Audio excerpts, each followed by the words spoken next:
이번에는 이제 경험으로부터 사유를 도출하라는 두 번째 주제입니다. 경험으로부터 사유를 도출하라.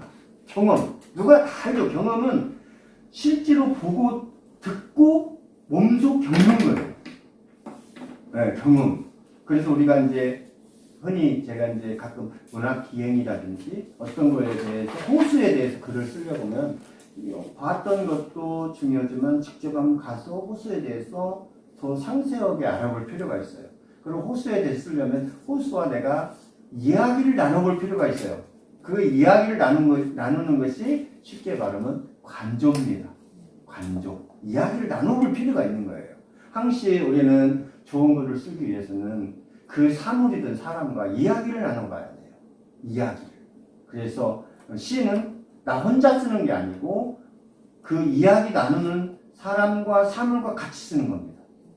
그래서 언제든지 과거를 소환해서 현재로 갖고 와서 현재에서 미래를 향해서 가기도 하고 미래에서 현재나 과거로 또 아니면 미래에서 과거로 바로 가기도 하니까 그 시의 유대성을 말하는 건데 경험보다 더 중요한 거 있어요. 체험이에요.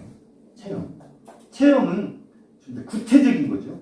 어떤 일을 실제로 보고 듣고 겪는 것을 말하는 거예요. 실제로. 이 경험은요, 간접 경험이 있거든요. 체험이라는 것은요, 간접 체험은 거의 없습니다. 없다고 봐야 돼요. 그래서 체험은 더 좋은 것이지만 우리는 경험을 통해서 또 책 읽기를 하는 거, 남이 쓴 거, 이게 다 경험입니다. 간접 경험이잖아요. 그러니까 어마어마한 책을 읽어라. 어마어마한 생각을 해라. 그리고 어마어마하게 하루에 글을 써라. 항시 그 세 가지, 어마어마한 세 가지.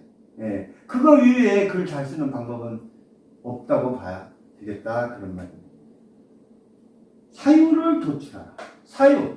어렵게 생각하지 말고 제가 항시 그랬죠. 생각은 끝지점이다. 오늘의 사유와 내일의 사유가 또 틀려요. 그렇기 때문에 우리는 항시 생각의 진화 속에 있거든요. 그렇기 때문에 오늘 사유해서 내가 글을 썼다고 해서 내일 만족할 수 있는 건 아니에요. 근데 또 어떤 분은 그래요. 한 편 써가지고 1년 동안 퇴근을 한대요. 그거는 시라고 볼 수 없습니다. 수백 번, 수천 번을 고쳤다고는 자랑스럽게 말하는 분이 있어요. 그거는 생명을 너무 뜯어 고치면 안 됩니다. 어느 정도 내가 생명을 잉태하려면 10달이라는 그 뱃속에다 딱 집어넣고 딱 나오는 거지 12달, 20달 넣어놓고 나오는 거 아니지 않습니까? 나오면 그때부터 자가 한마디로 해서 본인이 그 나온 괴가 스스로 움직일 수 있도록 우리는 도와주기만 하면 돼요. 끝까지 그놈 갖고 주물락거리면요. 예를 들면 황소를 아니면 사자를 주물락거리면 개구리가 될 수 있어요. 또 개구리를 주물락거리면 개미가 될 수가 있는 거고요. 개미를 주물락거리다가 비행기도 될 수 있다는 이 말이에요. 완전히 삶으로 본질을 뒤바뀌어져 버리는 거예요. 너무나 그래서 저는 퇴거는 어느 정도 최선을 다해서 한번 쓰고 일주일 정도 있다가 또 한번 퇴거를 하고 또 한 달 정도 있다 퇴거하는데 이거 계속 오늘 하나 쓴 것을 계속 일주일까지 퇴거를 하게 되면요. 이게 조물락거리면요. 이 생명이요. 자기가 스스로 일어나야 할 필요가 있거든요. 우리가 아침 이슬이 좋다고 잔디밭이나 풀밭을 딱 걸어가잖아요. 우리가 흔히 뭐 어디 콘도를 놀러 갔다든지 해변을 놀러 가고 또 아니면 어디를 가면 꼭 이렇게 풀을 밟을 수밖에 없을 때가 있어요. 그럼 풀을 그럼 우리가 세워줍니까? 그 지가 다 알아서 서요. 그러니까 우리는 그건 너무 걱정할 필요가 없고 내 생각의 진화를 믿고 내가 또 한 일주일 정도 있다가 더 진화되면 하고 또 한 달 정도 있다 더 진화되면 하고 다음에 시즌 낼 때 한 번 더 하고 근데 그 중간에 뭐 첨삭도 받고 제가 반드시 첨삭을 받으라고 했잖아요. 본인보다 나은 사람한테 언제든지 그거는 받는 게 좋습니다. 그래서 자꾸 이렇게 훈련을 해 나가야 된다. 그런 말씀 드리고 싶습니다. 그래서 경험으로부터 사유를 도출하라. 근데 결론을 이끌어내는 거예요.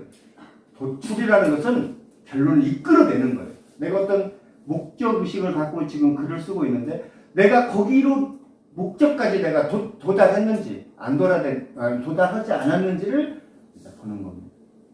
그래서 우리는 한편은 또 시를 낭독을 읽어볼 텐데요.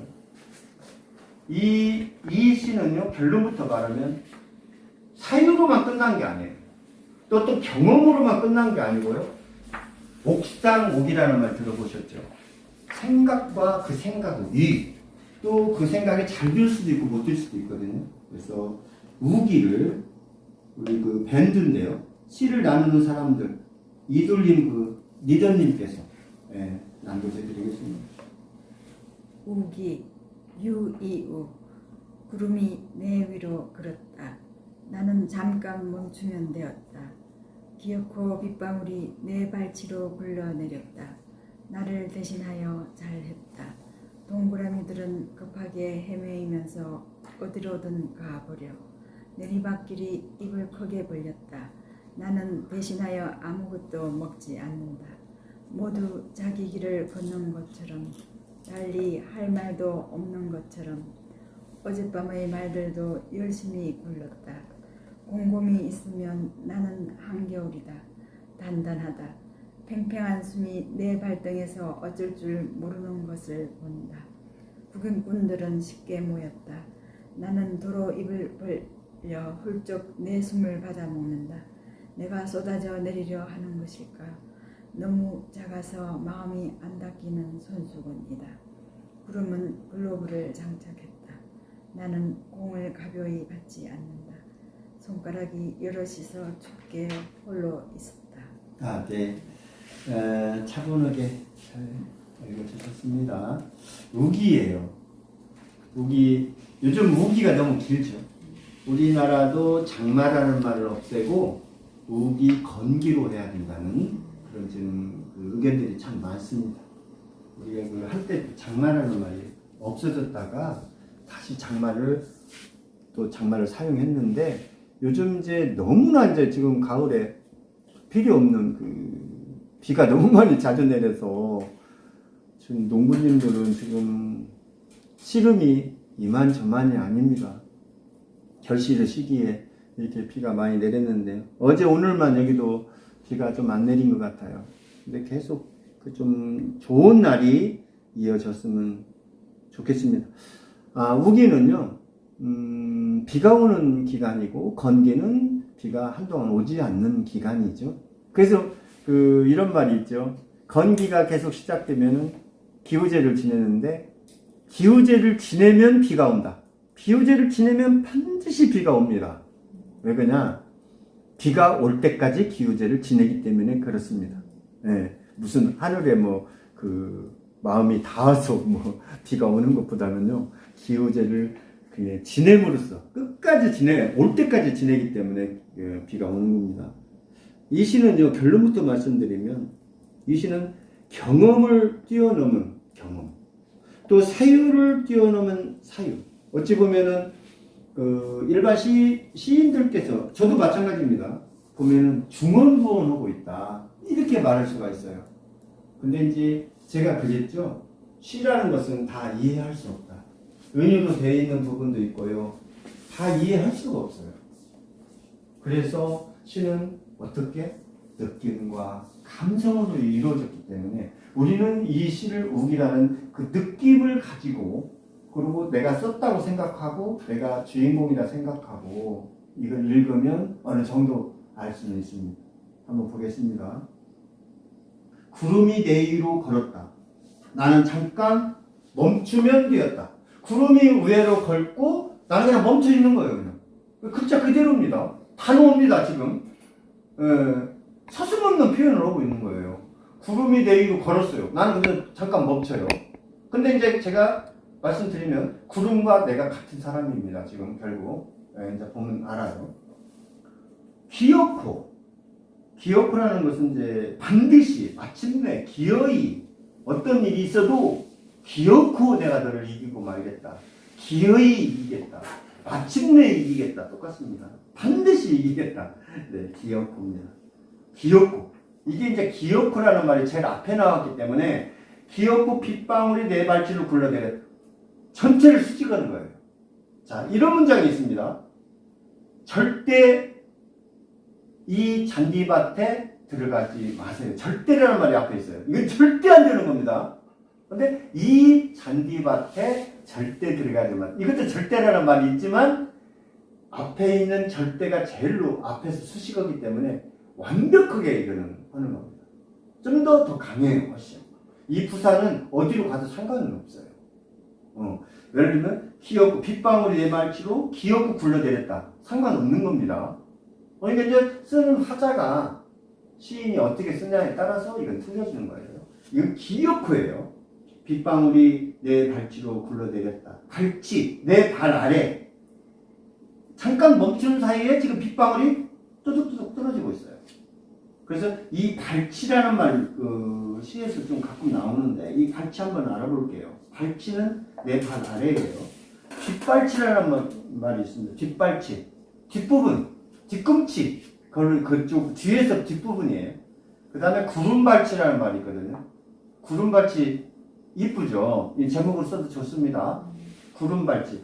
저기 멀리 보면요. 구름이 지평선과 이게 다 있는 부분 많잖아요. 저기 이렇게 보면은. 근데 그 어떤 마을에 구름이 떨어져 있어요. 멀리서 보면. 근데 사실 그걸로 가면 그렇지 않잖아요. 그렇게 원구, 타원으로 되어 있기 때문에, 반구로 되어 있기 때문에 그렇습니다. 그거를 구름발치라고 해요.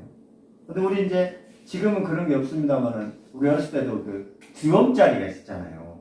대문 밖이나 이제 그 어쩌 한 곳에 그 후무진 곳에 두엄자리를 만들어 놔요. 그래서 우리는 두엄발치라고 하는 말이 있습니다. 두엄발치. 그 두엄을 이렇게 여러 가지 넣어서 잡초라든지 이런 걸 넣어서 썩히는 그런 그 웅덩이 같이 생긴 곳을 두엄발치라고 하니까 뒷발치, 구름발치, 두엄발치, 내 발치, 발끝 이렇게 말을 됩니다. 나를 대신하여 잘했대. 기어코 빗방울이 이제 그 빗방울과 나를 이제 같은 사람을 지금 살살 만들고 있어요. 기어코 빗방울이 내 발치로 굴러내렸다. 나를 대신하여 잘했어요 지금. 좀 이상하죠 시가. 근데 동고남이들은 급하게 헤매이면서 어디로든 가버려. 빗방울이요. 가만히 보면 하나씩 떨어지지만 결국 물이 모여서 흐르고 그게 흘러서 시내로 가고 시내가 강으로 가고 강에서 바다로 내려가는 거죠. 한 방울 한 방울이 모여서. 그래서 어디로든가 가버려요. 내리막길이 입을 크게 벌렸다. 많이 보죠. 비가 내리면 하수구나 이렇게 내려가기 위해서 내리막길로 이제 이렇게 쭉 입을 크게 벌리고 막 가고 있는 거예요, 지금 이게. 내리막길이 입을 벌린 입을 크게 벌리는 거죠. 그러면 그 입을 크게 벌린 곳으로 막 들어가는 거예요. 하수구로 막 들어가는 그런 겁니다. 나는 대신하여 아무것도 먹지 않는다. 내리막길이 뭐를 입을 벌리고 먹고 있는데 나는 아무것도 먹지 않는 거예요. 내리막이 다 하기 때문에 그렇습니다. 빗물을 먹고 있어요. 자, 여기 중요한 이 행 때문에 이 시를 보게 되는 겁니다. 지금 쌍따옴표로 지금 해놨죠. 모두 자기 길을 걷는 것처럼 달리 할 말도 없는 것처럼. 사람이 있잖아요. 자기 갈 길 가는 거예요. 자기 갈 길을 가는데 무슨 할 말이 있겠느냐 그 말이에요. 이 시의 핵심은 이 두 행 이겁니다. 나머지는 어찌 보면 뭐 안 읽어도 될 정도로 너무 중요한 말을 했어요. 모두 자기 길을 걷는 것처럼 달리 할 말도 없다 그 말입니다. 어젯밤의 말들도 열심히 굴렀다. 어젯밤은 빗방울이든 어제 했던 말들도 그냥 이 시인이 생각할 때 굴러서 그냥 빗물과 쓸려 나가는 거예요. 마음이 후련하죠. 나의 근심, 내가 어떤 사람하고 얘기를 했던, 뭐 싸웠던 이런 모든 것이 다 쓸려 내려가는 거예요. 열심히 굴러서. 곰곰이 있으면 나는 한겨울이다. 단단하다. 팽팽한 숨이 내 발등에서 어쩔 줄 모르는 것을 본다. 이거는요, 이 연은 없으면 더 좋았을 뻔했다는 생각입니다. 깊이 생각은 어떤 상태예요. 그래서 이게 지금 곰곰이 생각해 봤더니 저 하늘에는 예를 들면 한겨울이에요. 구름이 한겨울이에요. 예를 들면 구름이 예를 들면 다 얼어 있을 수가 있잖아요. 이게 지금 물방울로만 된 게 아닙니다. 구름이. 예를 들면 빙질로 된 것도 있어요. 그렇기 때문에 거기를 생각한 건데 이건 조금 너무 앞서갔다 생각을 하고 있어요. 이런 것도 알아야 됩니다. 구경꾼들은 쉽게 보였다. 우리가 이제 물이 흘러가거나 또 어디 중랑천이 멈춘 막 넘실된다. 그럼 뭐 사람들이 다 나와서 구경하잖아요. 네, 그겁니다. 나는 도로 입을 벌려 훌쩍 내 숨을 받아먹는다. 이 숨은 구름이에요. 내가 입을 벌려가지고 지상에 있는 내가 하늘에 있는 나를 받아먹던, 또 아니면 하늘에 있는 구름이 이 구름을 빗방울을 받아먹던, 그거는 상관이 없는 얘기입니다. 그래서 이 구름과 내가 같거든요. 그래서 내가 쏟아져 내리려 하는 것일까? 구름이죠. 너무 작아서 마음이 안 닦이는 손수건이다. 우리가 이제 구름 또 이런 것들 손수건 뭐 이렇게 표현을 한 건데 약간 여기도 조금 오바를 한 겁니다. 구름은 글러브를 장착했다. 여기서 좀 중요한 건 뭐냐면 글러브를 장착했다는 것은요, 이게 있어요. 우리는 글러브는 누구를 때리거나 방어하는 목적으로 있거든요. 때리거나 방어하는 목적이에요, 글러브는. 그런데 근본적인 이 사람이 내가 생각할 때는 내가 글러브를 깼다는 것은 상대에게 상처를 주지 않겠다는 뜻이에요. 글러브를 깼다는 것은. 그냥 맨주먹으로 때려버려야죠. 상처를 주려면. 내가 글러브를 깼다는 것은 상대에게 나는 어떤 상처도 주지 않겠다는 어떤 의지의 표현입니다. 나는 공을 가벼이 받지 않는다. 손가락이 여럿이어서 쉽게 홀로 있었다. 쉽게 빠져나가는 손가락으로 이렇게 있었다. 그러니까 여기서 어젯밤은 말별로 열심히 굴렀다. 구경꾼들은 쉽게 보였다. 나는 도로 입을 벌려 훌쩍 내 숨을 받아먹는다. 내가 쏟아져 내리려 하는 것일까지만 있었으면 좋겠다는 생각이 드십니다. 네. 아래는 이분이 너무 우리가 상상하지 못하는 어떤 상상 속에 다시 들어가 버린 거예요. 네. 우리가 흔히 이런 광고 있죠. 상상하지 마라. 그것이 얼마나 아름다운지. 그러면 어떤 분은 또 그래요. 상상 이상의 상상이다. 상상으로도 안 된다는 얘기죠. 근데 이분은 여기까지 썼으면 제 생각에는 좋았을 텐데 좀 더 멀리 가버린 거예요. 그러니까 우리가 이런 시를 봄으로써 우리의 시를 더 잘 쓸 수 있다. 그렇다고 해서 이분이 못 썼다는 것은 절대 아닙니다. 내가 따라가지 못할 뿐이에요. 그런데 이런 시는요, 꼭 그랬다는 것이 아니라 나와 구름이 한 몸이 됐다. 어떤 느낌으로 그걸 받아들이면 쉽습니다. 그러니까 구름과 내가 같다 보면 돼요. 이같이 서정시는요, 진정성 있는 고백과 자기 확신을 1차적 창작 동기로 갖고 있거든요. 그것이 비록 확실하지 않더라도 느낌으로 읽어라. 그러면 좀 어느 정도는 해소된다, 이런 생각을 하고 있습니다. 그러니까 이 시를 읽으면요, 왜 이렇게 시를 쓰지? 알 듯 말 듯해요. 보여주지를 않아요. 보여주지를 않아. 네. 그래서 이 시를 읽으면 굉장히 지금 난해한 한자어도 없거든요. 관념에 빠진 듯도 하고요. 이게 지금 우기라는 것은 누구나 아는 일이거든요. 근데 이 사람의 우기는 우리와 완전히 틀린 어떤 세상이 있었어요. 내가 구름도 되고, 내가 빗방울도 되고, 내가 지상에 있는 비를 맞는 사람도 되거든요.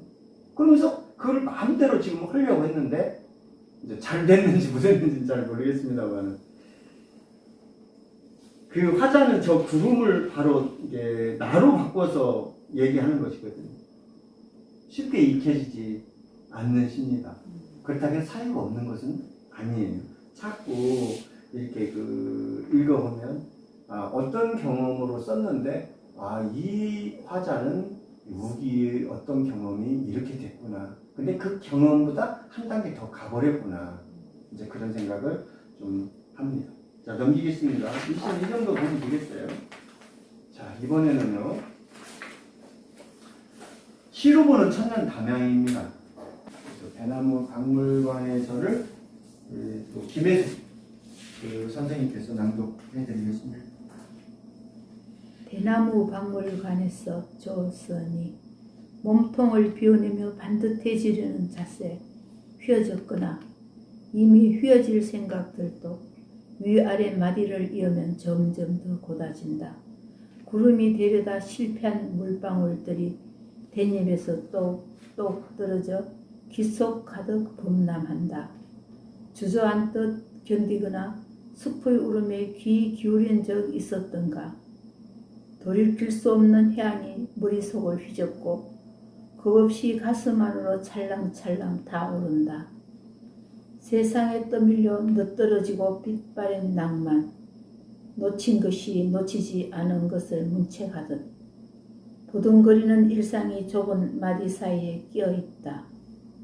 길고 어두운 시간이 얼마나 지나갔을까. 아무 일 없었다는 듯이 다시 어제와 같이 맑은 낯빛을 내미는 새벽. 비 오면 채워지는 명문이 대숲에 가득하다. 네. 대나무에 대해 썼는데요. 앞에 그 우기라는 시 읽어보고 이걸 읽어보면 너무 쉽죠. 그렇습니다. 어떤 좀 어려운 것을 공부를 하게 되면 어지간한 시는 참 쉽게 판독이 되거든요. 그래서 이 담양에 오시면은 대나무 박물관도 꼭 들러봐야 할 것 중에 하나인데요. 이 대나무 박물관의 전시관에는요, 그 명인들, 특히 그 다당에서 활동하고 계시는 명인들이 많아요. 죽세 공품의 고장이고요. 여기 앉아 지금 계시는 김혜숙 선생님도 담양에서 어마어마하게 크게 죽세 공품 가게는 아니고 뭐라고 해야 됩니까? 도매점을 하고 계시는데 엄청나게 큽니다. 그래서 그 명인들을 가면 죽세공품과 그 담양 세계 대나무 박람회를 한 일이 있거든요. 근데 거기 전시품 또 박람회에 참여했던 그 나라들 그 작가님들 기증품이 전시되어 있어서요 아주 좋고요. 그 야외 그 데코로된 산책길에는 웬만한 대나무 다 있습니다. 네. 다 있는 건 아니어도 하여튼 수집할 수 있는 대나무는 다 된 것 같아요. 뭐 별지는 대나무가 다 있습니다. 그래서 가족들이라든지 또 자녀가 있는 그 선생님들이 이걸 보면 꼭 와서 공부하면 참 좋습니다. 애들하고 같이 보면은 거기 많은 대나무가 식재되어 있거든요. 별수는 대나무가 다 있어요. 그래서 그 공부하면 좋겠다는 말씀 드리면서 대나무 박물관에서 내용 한번 가보겠습니다. 몸통을 비워내며 반듯해지려는 자세. 대나무 속성입니다. 몸통을 비워내면서 반듯해지는 거예요. 근데 이제 다른 나무는 몸통을 알차게 나이테로 결부하면서 꽉 조이면서 나무가 단단해지거든요. 이 대나무는요, 몸통을 비워내면서 반듯해지려고 그런 자세입니다. 휘어졌거나 이미 휘어질 생각들도 위아래 마디를 이으면 점점 더 곧아집니다. 참 좋죠. 휘어져 있거나 휘어질 생각들도 마디 하나를 딱딱딱 연결하면 결국 곡선도 하나의 직선이 될 수 있다 그 말입니다. 어마어마하게 큰 궤적의 곡선을 가지고 있는 것은 하나씩 끊으면 대나무 마디처럼 반듯반듯한 직선이에요. 아시겠죠? 그래서 이 시어가 나옵니다. 네. 구름이 들여다 실패한 물방울들이 댄잎에서 똑똑 떨어져 귓속 가득 범람한다. 넘친다 그 말이에요. 뭐 어려운 말 없습니다.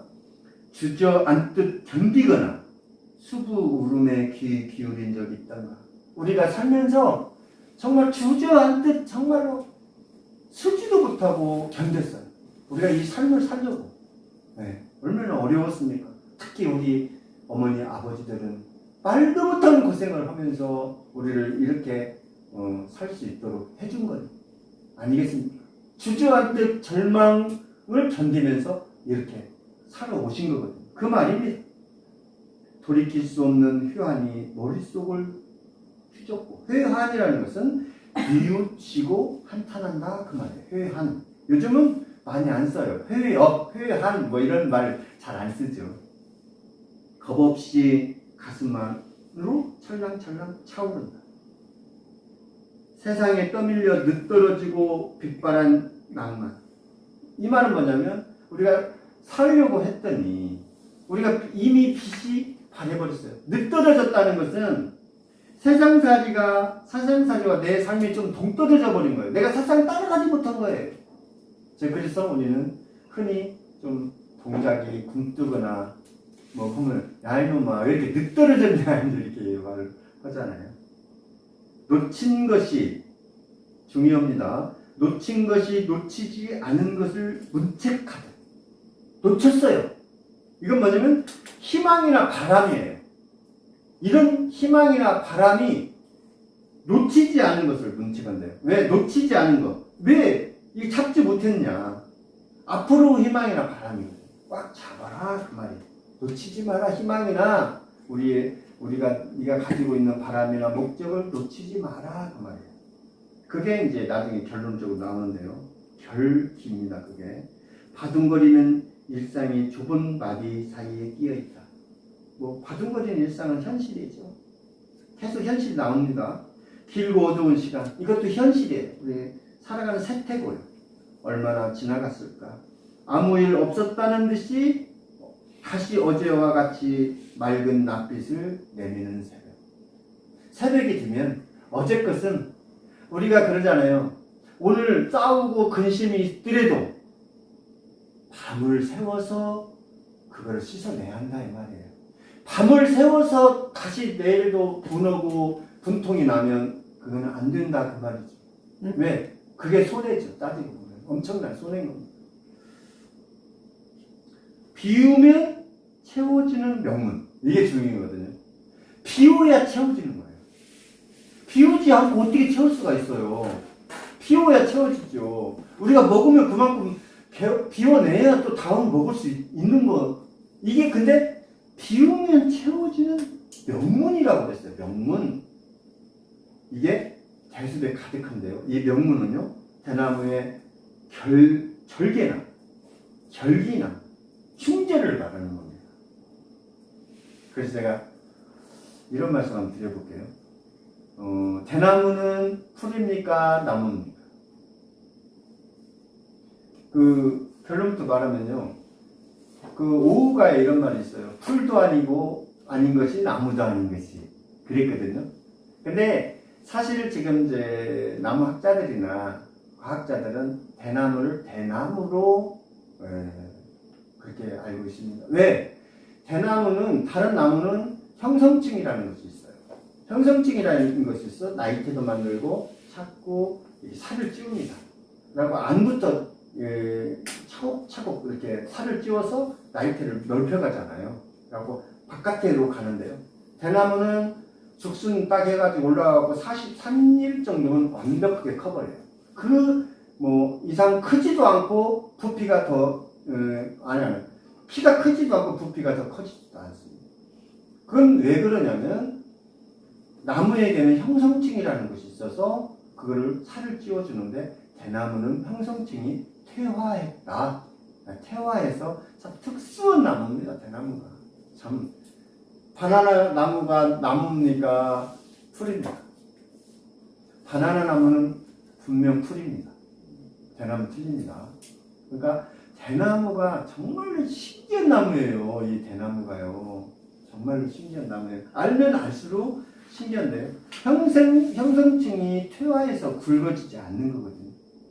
그래서 이제 우리는 대나무를 흔히 무슨 과? 벽과입니다. 우리 지금 한참 들녘에 이제 뭐 익어가잖아요. 벼가. 그 벽과예요. 그 대나무가요. 어떤 대나무는 풀이 아니고 나무라는 거 한번 더 말씀드리고 싶어요. 그래서 우리는 이 시쓰기에 있어서요. 어떤 단어 조합으로 존재의 비밀을 다 말할 수 없어요. 우리가 대나무를 아무리 바늘을 많이 갖다 조합을 해도 대나무를 다 말할 수 없습니다. 관념의 수단이 되는 것들을 극도로 배제하면요. 어떻게 되냐면요. 어느 정도 순수 형태의 묘사가 나와요. 관념을 우리가 극도로 억제하고 배제하면 순수의 어떤 서정시를 쓸 수 있다 이 말이에요. 그렇게 하기 위해서 과거와 현재와 미래의 무엇을 꿈꾸냐면 우리는 영원화를 꿈꿉니다. 우리 시인은 언제 영원화, 네. 과거나 현재나 미래가 같은 크로노스 시간 속에서 영원히 같이 있는 거예요. 네. 아셨죠? 대수군요. 자기의 품에 고요히 귀를 기울이게 합니다. 인간들한테. 속살거리는 바람이 부는 대습이 너무 좋거든요. 그래서 담양이 좋은 거예요. 행복하고 그리고 그렇게 살고 싶으면요. 대습의 오솔길을 걸으면 정말 마음이 숙연해진다는 거 알 수 있었습니다. 자, 15분은 천년 담양 대나무 공부회관에서는 이 정도 마치고요.